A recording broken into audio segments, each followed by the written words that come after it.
Fuck, Marry, Kill, Jesus, Muhammad, Moses? A new study published in the journal PLOS One seems to indicate that the intellectual disconnect between religious thinking and analytical thinking is rooted in a clash between two discordant neural pathways in the brain. The study, conducted by researchers from Case Western Reserve University and Babson College, suggests that believers shut down the part of their brain which is dominated by critical thinking when confronted by a moral question.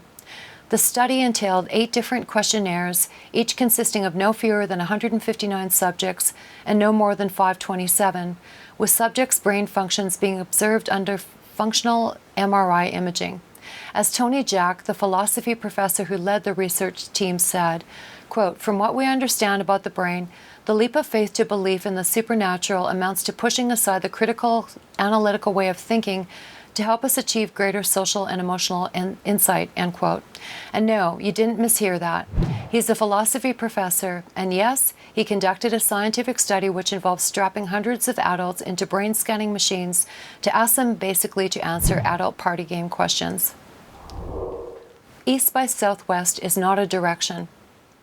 Last year, the case of Tahira Ahmad made headlines when a hostess on a Shuttle America flight refused to give Miss Ahmad, a United Airlines passenger on her flight, an unopened can of Diet Coke, allegedly stating that she feared the woman might use it as a bomb. The story led to an apology from United Airlines and a promise that the hostess would no longer work on any of their flights.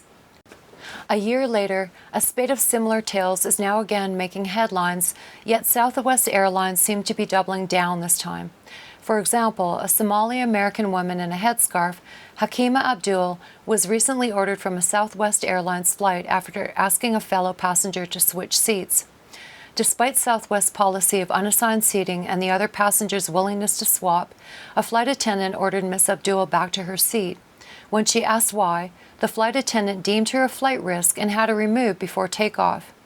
In another recent episode, UC Berkeley student Carol Dean Matsumi was flying home on Southwest after attending a dinner at the Los Angeles World Affairs Council with Secretary General of the United Nations Ban Ki-moon and was excitedly talking on the phone to his uncle about the affair, when the mere fact that he was speaking to his uncle in Arabic so frightened a fellow passenger that he was not only removed from the flight, but he was even questioned by the FBI.